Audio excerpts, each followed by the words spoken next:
lo más grande es eso, ¿no? De estar en la presencia de Dios para alabarle, agradecerle y aprender de Él. Vamos a arrancar con regocijo, pero vamos a dejar el versículo, vamos a cantar solamente en Cristo. Es una canción de muchos años, que estoy seguro que conocemos bien. Yo no sé si les gusta cantar de pie, están cansados, quieren estar sentados. Muy bien, arriba de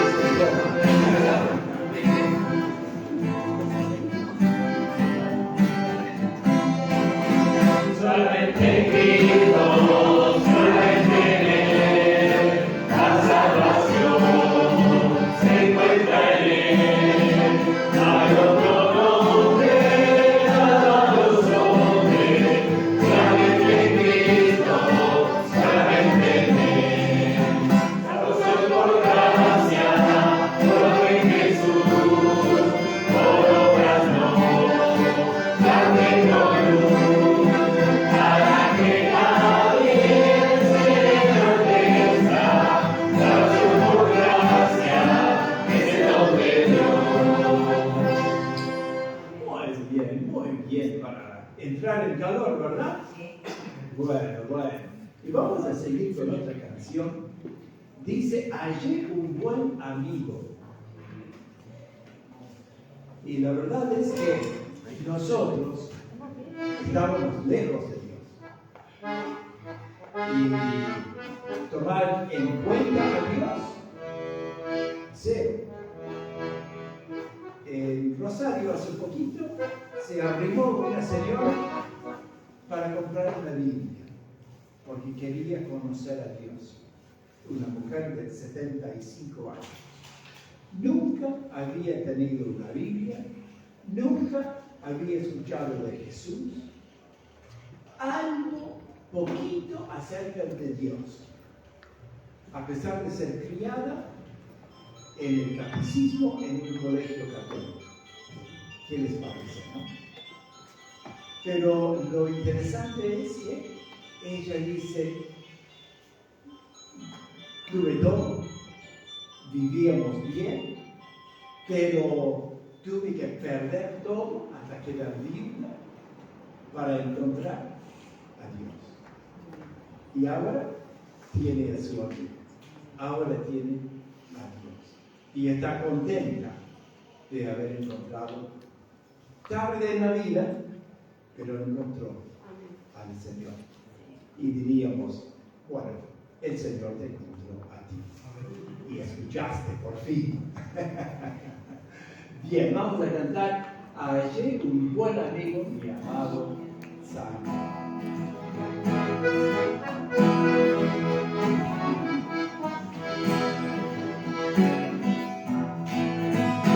Hallé un buen amigo, mi amado Salvador, con cariño que ha hecho para ti.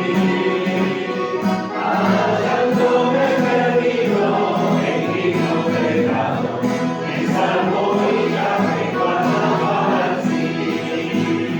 Me salva del pecado.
tener este amigo y tenerlo donde?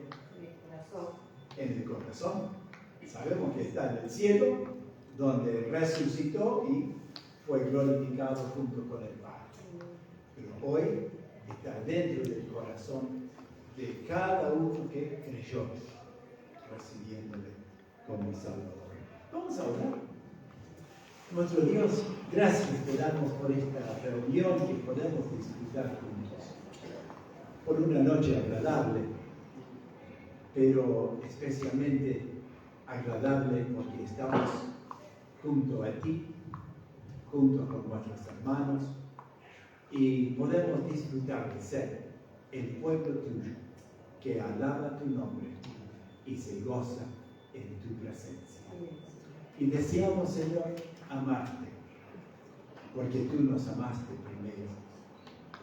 Deseamos crecer en santidad para ser agradables a ti, porque nos amas y te amamos y deseamos servirte y ver que otros puedan tener la misma esperanza, el mismo gozo que disfrutamos nosotros. Por eso instrúyenos, enséñanos en esta noche, en el nombre del Señor Jesús. Amén. Pueden tomar asiento si están cansados, porque al fin y al cabo son las 9 de la noche, ¿no? Muy bien. ¿Eres tú la única razón de mi adoración? A veces los padres tienen algún hijito, un bebé recién nacido y dicen, ¡qué adorable! Pero esta adoración es diferente, ¿verdad? Estamos reconociendo al Señor de señores, al Rey de reyes.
En todo tiempo te alabaré, en todo tiempo te adoraré.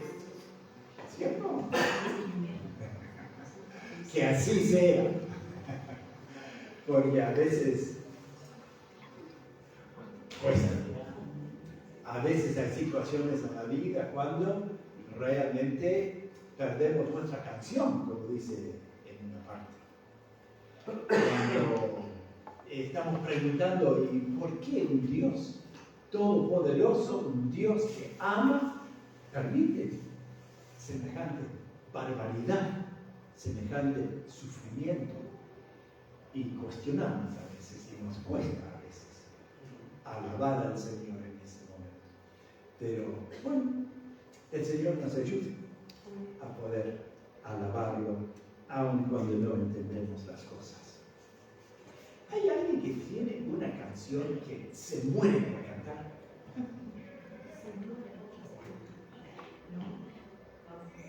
Pensé que escuché.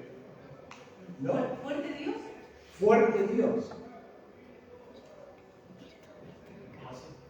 ¿Cómo hacemos? Y bueno, sí. Fuerte Dios. Y después dice esa canción, fuerte Dios, consolador, príncipe de paz. Me alegro que hay gente con buena memoria en este mundo.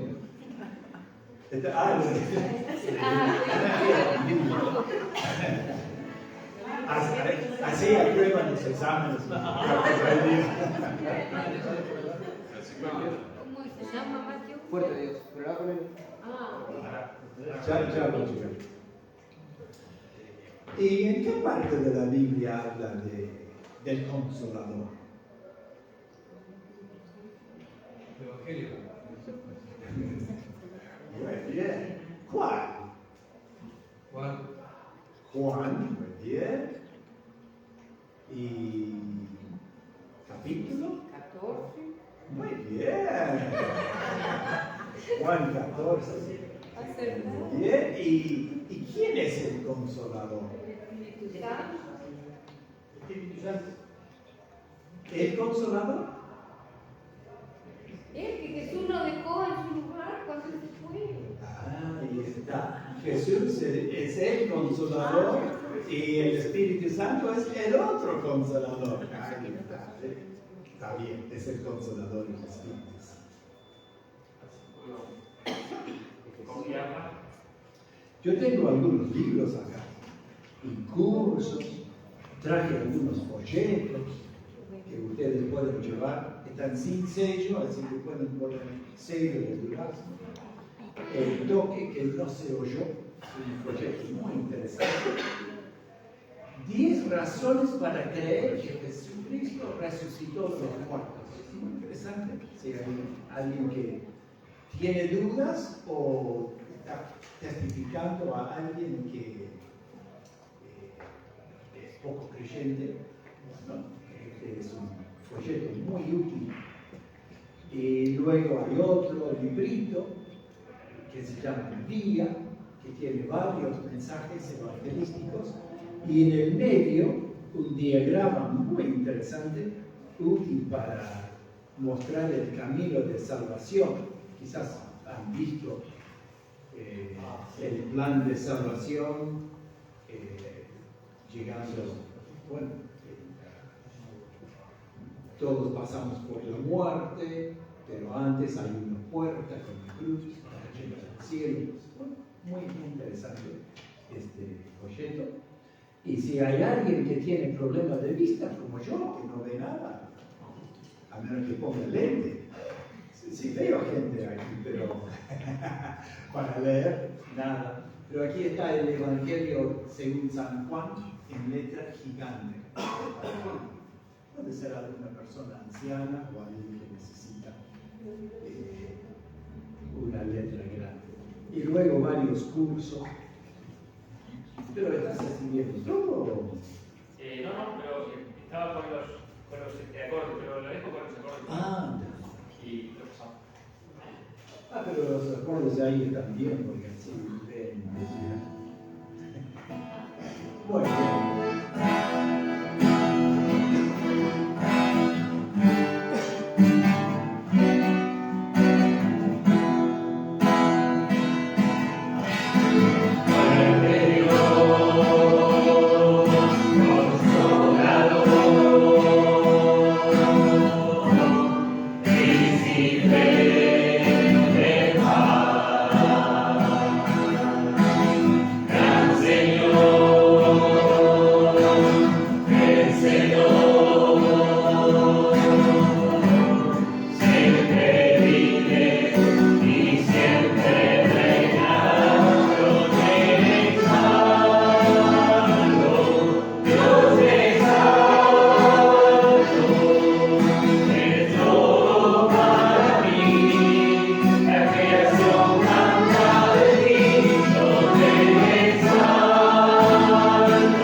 es lo interesante cuando venimos de distintos lados, ¿no?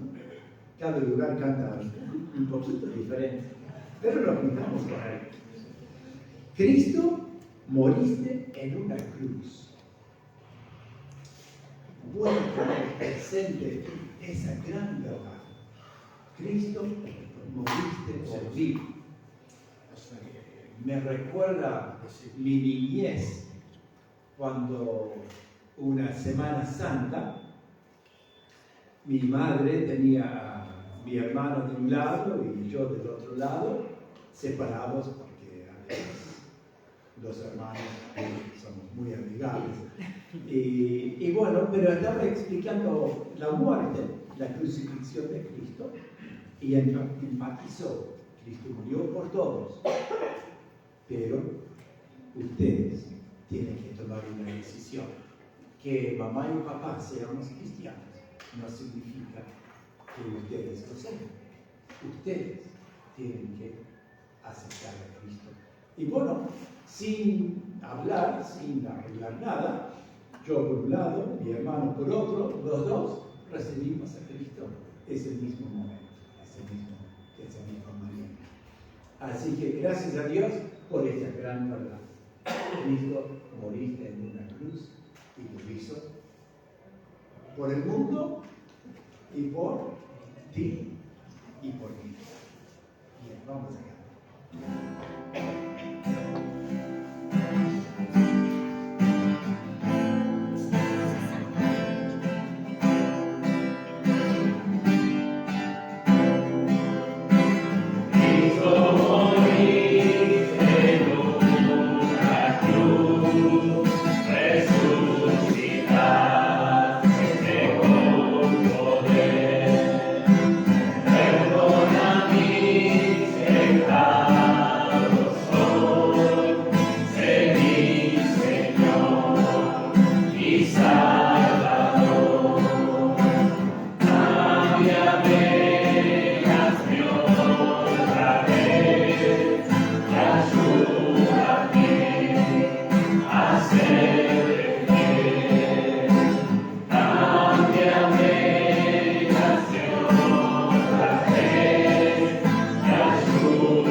Recuerdo hace años una joven que tenía miedo de bautizarse porque decía, no creo que pueda ser fiel al Señor. Y bueno, muchas veces tenemos esa incógnita, ¿no? ¿Podré ser fiel al Señor? Pero gracias a Dios, no es tanto que nosotros seamos fieles, sino que Él es. Aun cuando nosotros no somos fieles, dice 2 Timoteo, Él permanece fiel, no abandona a sus hijos. Gracias a Dios por esta gran verdad. Y así vamos a pasar a escuchar el mensaje que el Señor tiene para nosotros. No estoy seguro quién es el que va a hablar. Muy bien, que el Señor nos bendiga a todos al escuchar su mensaje.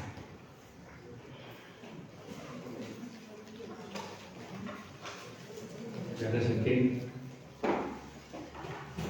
Bueno, buenas noches para todos. Capaz que alguno no lo había podido saludar. Es un gusto, como siempre, estar juntos, una vez más, en Durazno, para abrir la palabra de Dios y meditar en ella. Y seguimos con nuestro estudio de Marcos. Y allí vamos a pasar a Marcos capítulo 6. Y vamos a leer ahí un texto desde el versículo 14. Para continuar con este relato tan particular de la vida del Señor Jesús.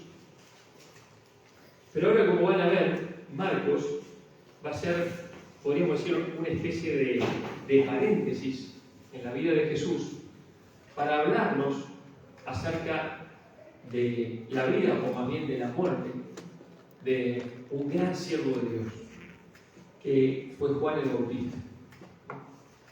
Y vamos a estar considerando un poco la vida de Juan el Bautista, porque saben, siempre que hablamos del Evangelio, en algún momento hay que hablar de Juan el Bautista, porque fue alguien importante en la escritura, en la historia, alguien marcado por Dios, elegido y llamado para una misión muy especial,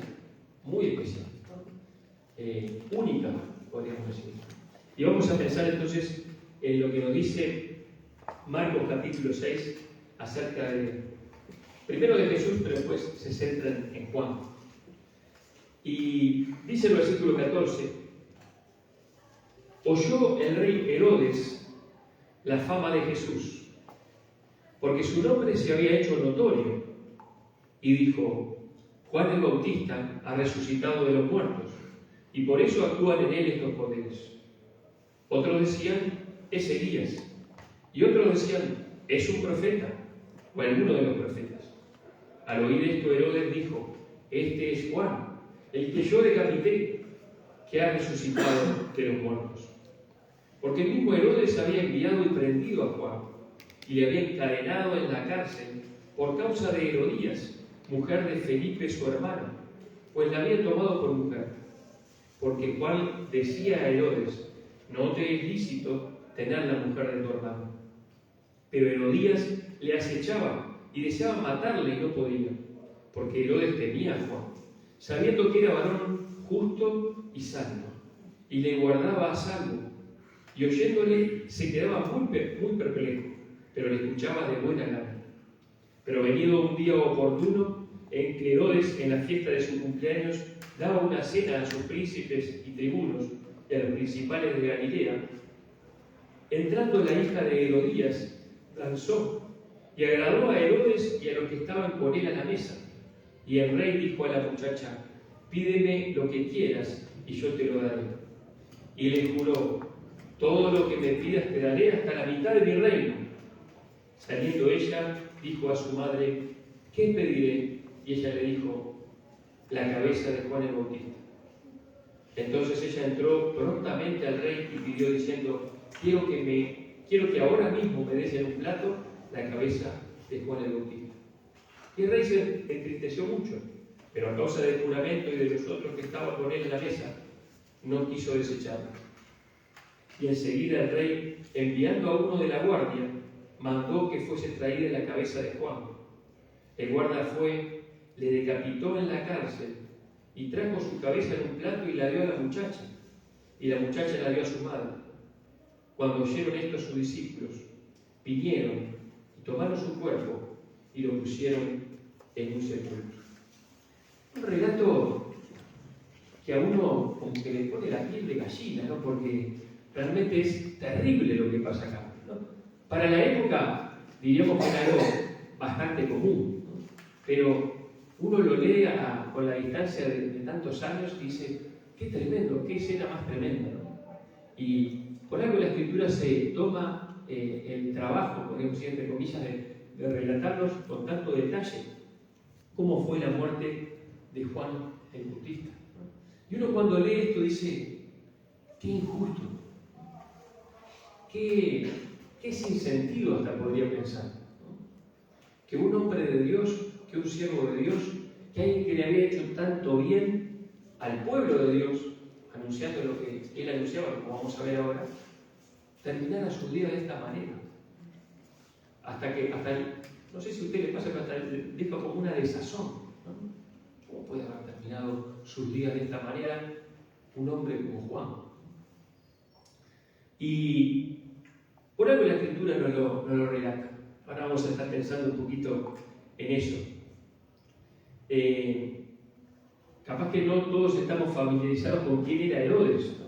Este Herodes era hijo de Herodes el Grande, aquel que gobernaba la tierra de Israel cuando el Señor Jesús nació, ¿se acuerdan? Y que mandó matar a aquellos menores de 2 años de todo el entorno de Belén. Ese Herodes el Grande había muerto, tenía unos cuantos hijos. Entre sus hijos había repartido, podríamos decir, el gobierno de diferentes partes de la tierra de Israel. Y este Herodes le había tocado, le decían el tetrarca, le había tocado cierta parte de la tierra de Israel, y ahí gobernaba. Dicen los historiadores que era un gobernante, más bien un rey, pero un rey títere, ¿no? Porque él gobernaba ahí, pero en realidad el que gobernaba era Roma, ¿no? Era el César. Pero bueno, estaba puesto ahí y un poco le hacía como los mandados a César, podríamos decir. Pero tenía todo su séquito, su pompa, sus lujos, ¿no? Y sus locuras también, ¿no? Y sus maldades, ¿no? Era un hombre impío, no era un israelita, era un edomita, ¿no? Odiado por los israelitas, ¿no? Y bueno, hacía y deshacía este hombre. Y en el contexto de que pasa esto, habían tomado por mujer la mujer de uno de sus hermanos. Y vaya, lo que había pasado era que Juan le recriminaba y le marcaba ese pecado. Y ahora vamos a hablar un poco de Juan, porque me parece muy importante que nosotros como creyentes, como cristianos, conozcamos acerca de Juan, porque la Escritura guarda una porción bien interesante acerca de Juan y de su ministerio. Entonces, bueno, ¿quién era Juan? ¿Quién era Juan? ¿Quién fue Juan? Y uno dice, un profeta, y sin duda que fue un profeta. Pero cuando vemos lo que Jesús dice acerca de Juan, Jesús dice que fue un profeta y más que profeta. Fíjense, vamos a leer Mateo capítulo 11, ahí hay algunos versículos. Bueno, Mateo capítulo 11, versículo 7, dice, mientras ellos se iban, el versículo de Juan, comenzó Jesús a decir de Juan a la gente, ¿qué saliste Isabel al desierto? ¿Una caña sacudida por el viento? ¿O qué salisteis a ver? ¿A un hombre cubierto de vestiduras delicadas? He aquí, los que llevan vestiduras delicadas en la casa de los reyes están. ¿Pero qué salisteis a ver? ¿A un profeta? Sí, os digo, y más que profeta. Porque este es de quien está escrito, he aquí yo envío mi mensajero delante de tu faz, el cual preparará tu camino delante de ti. De cierto os digo, miren lo que dice el Señor Jesús, entre los que nacen de mujer no se ha levantado otro mayor que Juan el Bautista, pero el más pequeño en el reino de los cielos, mayor es que él. Después dice que él era aquel Elías que había de venir. Qué interesante, ¿no? Jesús, el mismo Señor Jesús, dice que Juan era un profeta, pero más que profeta, porque fue un profeta profetizado. ¿Cómo es esto? Sí, su ministerio fue profetizado en el Antiguo Testamento. Dice, antes que venga el Mesías, antes que venga el Salvador, va a venir alguien a anunciarlo. Va a venir una voz clamando en el desierto, enderecen el camino del Señor, vuélvanse a Dios, prepárense para la llegada del Salvador, del Mesías. Y ese fue Juan. O sea que Juan, el ministerio de Juan, había sido profetizado en el Antiguo Testamento. Acá estaba diciendo el Señor. O sea que Juan, de por sí, era alguien muy especial. Podríamos decir que fue el heraldo del rey. ¿Sabes qué es un heraldo? Cuando en los tiempos de los reyes, cuando un rey iba a visitar, por ejemplo, un pueblo o una ciudad, antes enviaba a su heraldo. Entonces, si había algún desorden, alguna cosa, el heraldo dice, bueno, va a venir el rey, y va a venir en tal momento, y preparaba un poquito el lugar, el pueblo, la ciudad, y después venía el rey, ¿no? Y Juan fue de alguna manera el heraldo del rey. Él preparó el camino, él preparó los corazones del pueblo para que estuvieran prontos para recibir al Mesías, al Salvador. Juan tuvo un nacimiento particular también. ¿Se acuerdan? Un nacimiento no solamente profetizado, sino anunciado por una visita angelical. Su padre y su madre eran miembros de la familia sacerdotal. Y apareció el ángel y le dijo a su padre, Elizabeth, tu señora va a quedar embarazada. Y como no creyó, quedó mudo, ¿se acuerdan? Por unos cuantos meses, por no creerlo, por pedir una señal o algo ahí, tuvo ahí como poca fe en ese momento. También era un veterano, era un viejo, ¿no? Era difícil creerlo, pero bueno, Elizabeth quedó embarazada, era parienta de María. Así que Juan y Jesús, podríamos decir que eran algo así como primos, separados por unos meses solamente en el nacimiento de uno y del otro. O sea que un hombre que fue profetizado, profeta, y más que profeta, el heraldo del rey, el que vino a preparar el camino delante del Señor, y su nacimiento anunciado por un ángel. Y fíjense, vamos a ir brevemente ahí a Lucas, capítulo 1, porque las cosas que le dijo el ángel acerca de Juan son bien interesantes. A Zacarías, que era el nombre del padre de Juan, dice en el versículo 13, pero el ángel le dijo: Zacarías, no temas, porque tu oración ha sido oída y tu mujer Elizabeth te dará a luz un hijo y llamará su nombre Juan. Esto pasó dentro del templo, ¿no? Cuando él estaba cumpliendo con lo que tenía que hacer allí. Y tendrás gozo y alegría, y muchos se regocijarán de su nacimiento, porque será grande delante de ¿quién? De Dios. Ahí uno tiene que ya ir guardando eso. Grande delante de Dios.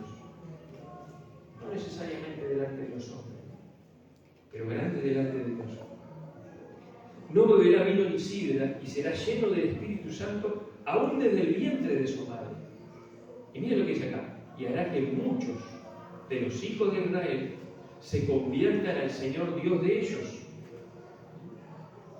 E irá delante de Él, delante del Señor, con el espíritu y el poder de Elías, para hacer volver los corazones de los padres a los hijos y de los rebeldes a la prudencia de los justos, para preparar al Señor un pueblo bien dispuesto. O sea que una misión muy singular, muy particular tuvo Juan. Un profeta singular, enteramente dedicado a su obra. ¿Saben? Juan predicó en el desierto, pero ahí donde él predicaba, orilla del Jordán, venían a él. Dios se encargó que vinieran a escucharle. Él era un hombre especial, era un hombre que estaba vestido de piel de camello, tenía un cinto de cuero en sus lomos, comía langostas y miel silvestre, no se complicaba mucho con la comida, ¿no? Debía ser flaquito, ¿no? Debía ser flaquito. Y predicaba con mucho poder, con mucho poder. No vamos a leer porque sería demasiado extenso capaz de la lectura, pero Juan predicaba al pueblo, pero también predicaba a los escribas, de los maestros de la ley. Y también cuando los soldados le preguntaban algo, también les hablaba a ellos. Y aún a los gobernantes, como estábamos diciendo recién, les señalaba su pecado y que también se tenían que arrepentir. Y la manera que está escrito esto que hemos leído nos hace pensar de que a Herodes, que lo venía a escuchar como tenía más que curiosidad, le escuchaba de buena gana, dice allí. A Herodes más de una vez le señaló que él no podía tener la mujer de su hermano, que era pecado, que estaba mal. Era un profeta y levantaba su voz profética con valentía. Imagínate si vos le predicarías acerca de su pecado a alguien que te puede matar. Porque era lo que estaba haciendo Juan. Pero Juan era fiel a su llamado. Así que era un profeta con una prédica poderosa. Él predicaba el Evangelio, porque él predicaba el arrepentimiento para perdón de los pecados y después se bautizaba, ¿no? Él mandaba y proclamaba que ya venía detrás de él alguien más poderoso, que ya venía el Salvador, que ya venía el Señor, y que para eso teníamos que, el pueblo tenía que arrepentirse. Aquellos que decían, yo me arrepiento, eran bautizados por Juan en el Jordán y quedaban prontitos para recibir al Salvador. Esa era la misión de Juan. Y lo estuvo cumpliendo por el tiempo que le fue determinado. ¿Saben una cosa? Yo estaba estudiando un poco esto Y dicen los historiadores, hay los estudiosos, que más o menos el tiempo que cumplió Juan su ministerio fue un año. Un año estuvo predicando Juan en el desierto. Pero, ¿cuánto predicó? ¿Cuánto movió? ¿Cómo sacudió todo su predica? Todo el mundo lo conocía. Multitudes venían a él. Aún los gobernantes, como habíamos leído, venían a Juan. Juan era un hombre enteramente entregado a su misión. Y él era un hombre que tenía un ministerio, podríamos decir, cristocéntrico. ¿Por qué? Porque él no decía, vengan a mí que yo voy a hacer tal o cual cosa con ustedes. ¿No? La prédica de Juan incluía estos versículos. Miren, vamos a ir a Juan, un poquito más adelante, capítulo 1. Miren lo que decía Juan en el versículo 27. Un poquito antes, capaz, ya. El versículo 24. Y los que habían sido enviados eran de los fariseos y le preguntaron, le dijeron, ¿por qué pues bautizas si tú no eres ni el Cristo, ni Elías, ni el profeta? Cuando le decían a Juan, ¿vos sos el Cristo? No, yo no soy el Cristo. Yo soy enviado delante de ellos. Después dijo, yo bautizo con agua, mas en medio de vosotros está uno a quien vosotros no conocéis. Este es el que viene después de mí, el que es antes de mí, del cual yo no soy digno de desatar la correa del calzado. O sea que Juan exaltaba la figura del Señor Jesucristo. Él les preparaba para que estuvieran en los corazones bien prontos para recibir a Jesús.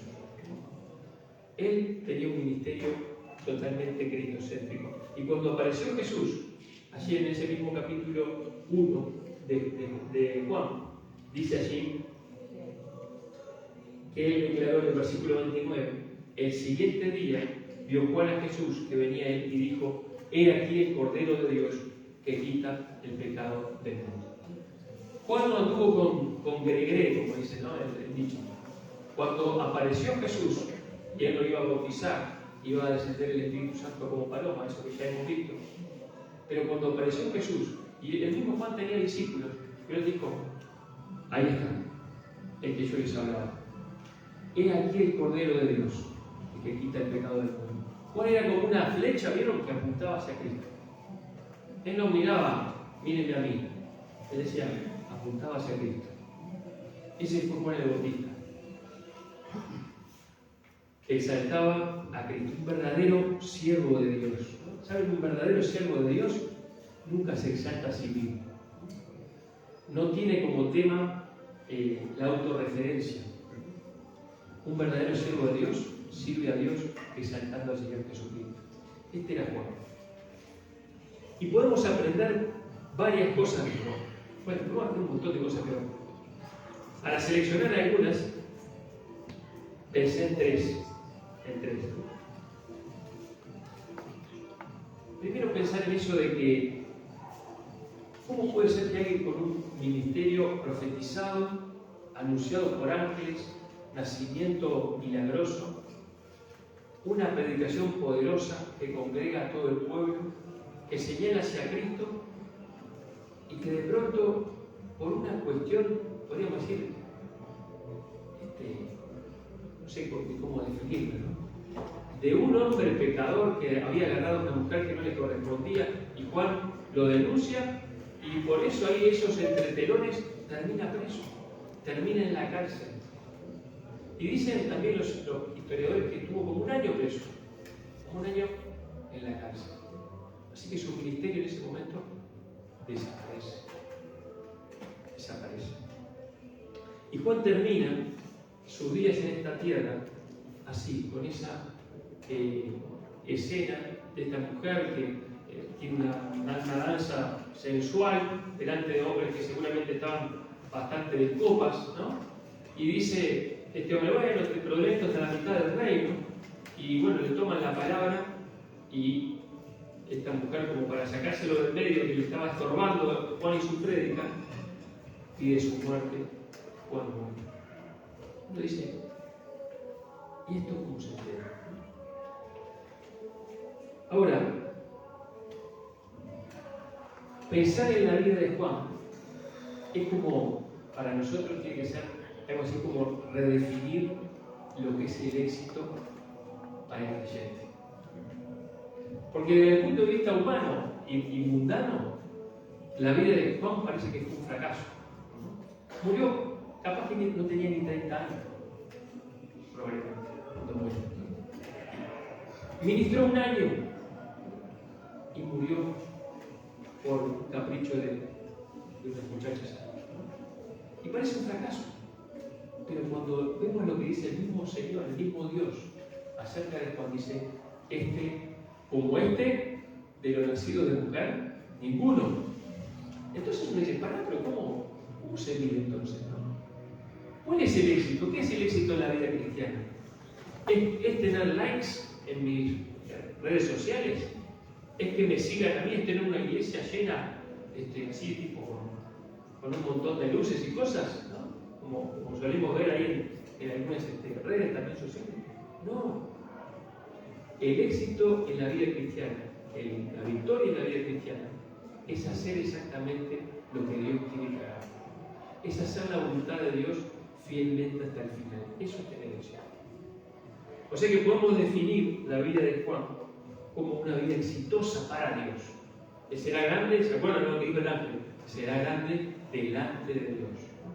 Ahora, delante de los hombres, alguien desechable fue, ¿no? Alguien que le hicieron así, lo borraron, ¿no? Pero delante de Dios fue un grande.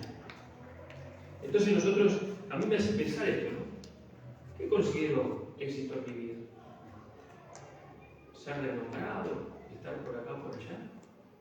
¿O hacer la voluntad de Dios? Hacer la obra que Dios tiene para mi vida. Siento que es eso.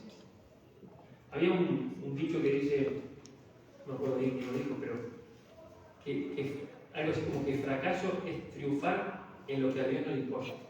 Eso es fracasar. Cuando uno triunfa para el mundo, pero es algo que a Dios no tiene resultado eterno, no le ha fracasado espiritualmente. Pero el éxito espiritual es cumplir con la voluntad de Dios, estar en el centro de su voluntad, hacer exactamente lo que Dios te ha llamado a hacer. Importante eso. Eso es lo que Juan nos ayuda a definir. Pero después viene lo que dice Juan capítulo 3, un pasaje también bastante conocido y muy bueno, dice versículo 25. Entonces hubo discusión entre los discípulos de Juan y los judíos acerca de la purificación, y vinieron a Juan y le dijeron: Rabí, maestro, mira que el que estaba contigo al otro lado del Jordán, hablando de Jesús, de quien tú diste testimonio, bautiza y todos vienen a él. Parecía que había acá como una especie de celo, ¿vieron? Como algo de, che, Juan, Jesús te está llevando los aplausos, ¿cómo es la cosa? ¿No? Como hay algo ahí como, por lo menos se deja entrever eso. Y viene Juan, la respuesta. Respondió Juan y dijo: no puede el hombre recibir nada si no le fuere dado del cielo. Diciendo, esto que está pasando es porque Dios quiere. Vosotros mismos me sois testigos de que dije: yo no soy el Cristo, sino que soy enviado delante de él. ¿Qué estaba diciendo? ¿Quién es el Cristo? El que tiene la esposa es el esposo, mas el amigo del esposo, el que está a su lado y le oye, se goza grandemente de la voz del esposo, así pues mi gozo es cumplido. ¿Qué estaba diciendo Juan? Yo no tengo problema con que su ministerio crezca, porque para eso vine, estoy cumpliendo con mi misión. Yo tengo que tratar a Jesús y tengo que ir desapareciendo. Entonces, el ministerio de Jesús y de Juan en un momento se superponen, pero Juan gozosamente decide ir desapareciendo para que Jesús crezca. Y ahí dice esta frase que tendríamos que tenerla señalada en nuestra Biblia, ¿no? Es necesario que Él crezca, pero que yo mengue. Y eso que Juan lo cumplió tan al pie de la letra en la historia de su vida, también es para nosotros otra lección de vida. Porque para nosotros, queridos, también es necesario que Él crezca y que nosotros mejoremos en nuestra vida. Si yo crezco en mi vida, mi yo, mi orgullo, crece, estate tranquilo que para Dios voy a ser un inútil. Ahora, si Dios crece en mi vida, si el Señor Jesucristo es el que crece en mi vida, ahí sí, Dios me va a poder usar. Dios te va a poder usar. Por eso el Señor Jesús dijo que el que quiera ser mi discípulo, niéguese a sí mismo, tome su cruz cada día y siga. Y eso quiere decir crucificar el yo con sus pasiones, con sus deseos, con su orgullo, con su soberbia. Uno no puede servir al Señor desde el orgullo, de la soberbia, de la carne. Tiene que hacerlo desde el Espíritu, en el Espíritu. Tiene que hacerlo exaltando a Cristo. Y esto fue lo que hizo Juan. Es una de las grandes lecciones de su vida. Toda la vida de Juan dio la gloria al Señor. Toda su vida. Toda su vida. Es tremendo eso, ¿no? Es un gran ejemplo para nosotros. Que toda la gloria de tu vida se la des al Señor. En humildad, en mansedumbre, ¿no? Como dice el Señor Jesús, aprender de mí que soy manso y humilde de corazón. Que nosotros podamos vivir así, dándole la gloria a Dios. El orgullo es mal compañero de viaje, como dicen, ¿no? Es el traidor que tenemos adentro, uno de nuestros peores enemigos. Y por eso hay que llevarlo a la cruz. Es necesario, no dice es lo que yo quiero, no es lo que a mí me parece, es necesario que Él crezca, pero que yo me. Y la tercera y última lección, vamos a leerla de la boca del Señor Jesús. Juan capítulo 5, versículo 35.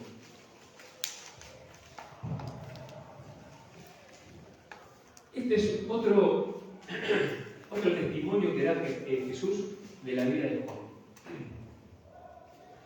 Y la verdad que me encanta lo que dice Jesús de Juan. Dios quiere que Dios lo pueda decir de nosotros, hermanos, que lo pueda decir de vos, de mí. Cuando Jesús estaba refiriendo a Juan, dice en el versículo 35, Él era antorcha que ardía y alumbraba. Y vosotros quisisteis regocijaros por un tiempo en su luz. Como escuchar la luz. Él era antorcha que ardía y alumbraba. ¿Alguna vez tuvieron una antorcha en la mano? En algún campamento, capaz, ¿no? O así. Pero bueno, la antorcha tiene una característica que no tiene la linterna, por lo menos, ¿no? O una luz de otro tipo. Es que la antorcha hay que encenderla y para que da luz, bueno, se tiene que quemar, ¿verdad? Tiene que consumirse, arder. Y dice Jesús de Juan, Él es una antorcha que ardía y alumbraba. ¿Y saben una cosa, hermano? Para nosotros poder alumbrar, tenemos que arder. Tenemos que arder. Y Dios nos enseña en su palabra que para servirle, nosotros tenemos que arder, ¿no? ¿Y a qué nos referimos con esto? Bueno, arder en el sentido de estar bien cerca del Señor, de estar en comunión plena con el Señor, de estar apasionado por el Señor. Uno no puede servir al Señor así, ¿no? Como quien ve crecer el pasto, ¿no? Arrastrando las patas, ¿no? Uno tiene que servir al Señor con ganas, con toda la garra que le pueda meter, ¿no? Ardiendo para el Señor con entusiasmo, con energía, en el Espíritu. Pero cuando uno sirve al Señor así con ardor, bueno, le va a pasar que también se va a ir desgastando un poco, se va a ir consumiendo. ¿Y saben una cosa? Tiene que ser así. Tiene que ser así. Lo que nosotros nos gastemos o nos desgastemos para el Señor, gloria a Dios por eso. Porque el Señor se va a glorificar en eso, y lo va a utilizar. Más vale gastarse que oxidarse, ¿no? Si uno se queda quietito ahí y se guarda para sí mismo, es otra vida que no sirve, ¿no? Si el grano de trigo no cae a la tierra y muere, solo quiere. Pero si muere, da mucho fruto. Entonces nosotros lo que tenemos que hacer es entregarnos al Señor, arder para el Señor, consumirnos para el Señor. No vale consumirse para el Señor, para consumirse para otras cosas. Porque miren, nuestra vida se va a consumir, nuestro tiempo se va a consumir, nuestros recursos se van a consumir, ¿no? Nuestro esfuerzo se va a consumir. ¿En qué? Que sea para el Señor. Porque así vamos a dar luz. Porque Juan dio luz. Fue una antorcha que ardió y que alumbró. Y si nosotros sabremos para el Señor, vamos a alumbrar. Y lo que tiene la antorcha también de característica especial, ¿no? Es que cuando uno la arrima a algo, ¿qué pasa? Prende. Y cuando nosotros somos antorchas que ardemos y alumbramos, podemos encender a veces a otras personas, ¿no? Dios nos puede usar para encender otros corazones, para contagiar ese ardor por el Señor. Solo así se puede alumbrar, cuando nos consumimos para el Señor. Así que pensaba en esos tres grandes lecciones, ¿no? Éxito espiritualmente es hacer exactamente lo que Dios me ha pedido. Y Juan hizo exactamente lo que Dios le pidió. Y cuando llegó el momento de desaparecer, desapareció. Y cuando el Señor lo llamó a su presencia, se fue. Y uno dice, pero a los 30 años, sí, a los 30 años. Pero imagínense lo que fue la recepción gloriosa de Juan en el cielo, ¿no? Habiendo cumplido con la voluntad de Dios, habiendo ardido, habiéndose consumido para el Señor, habiendo alumbrado como alumbró. Yo creo que Juan podríamos considerarlo dentro de ese listado de Hebreos capítulo 11 al final, que dice allí, yo se los leo si quieren,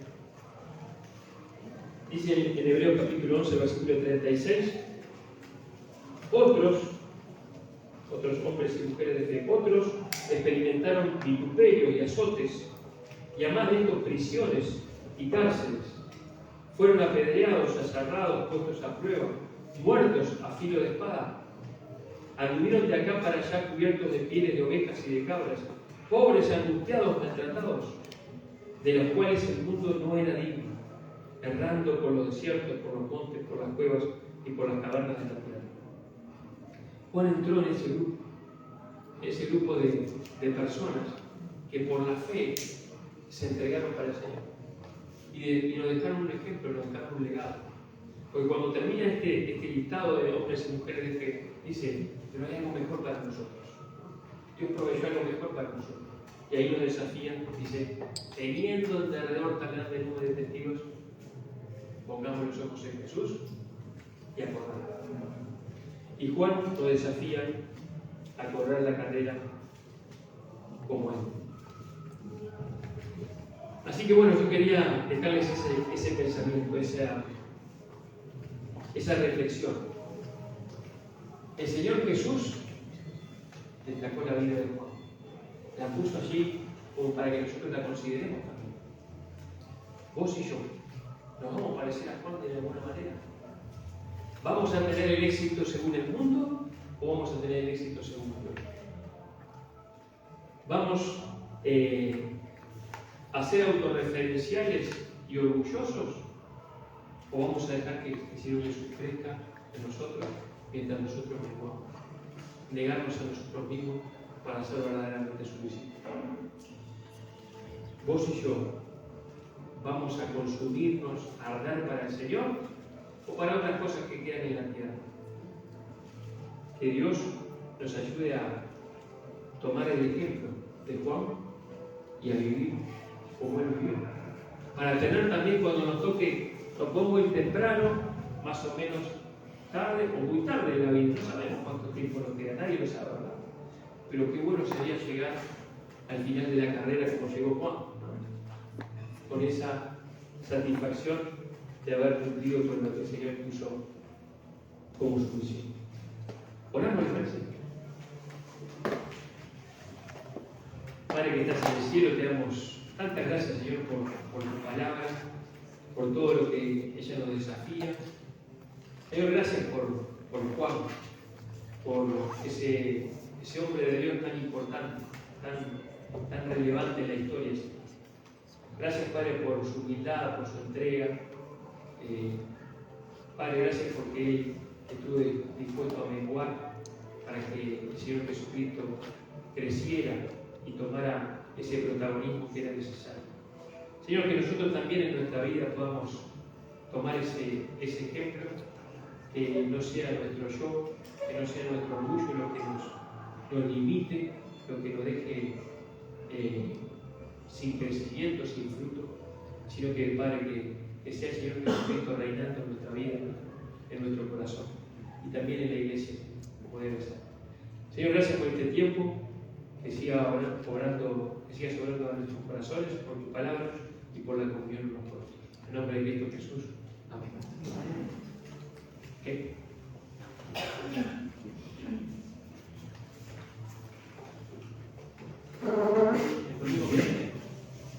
Domingo que viene hay reunión. ¿Aquí? ¿A qué hora? A las 6. A las 6. Para su seguridad, yo lo vendo. Pero Tiene un equipo de carguero. dice, buenísimo. Bueno, así que colonienses son, así que van a ser buena gente. Muy bien. Así que el Señor nos ha bendecido, nos ha desafiado a ser fieles. ¿Qué del Señor? Mensajeros.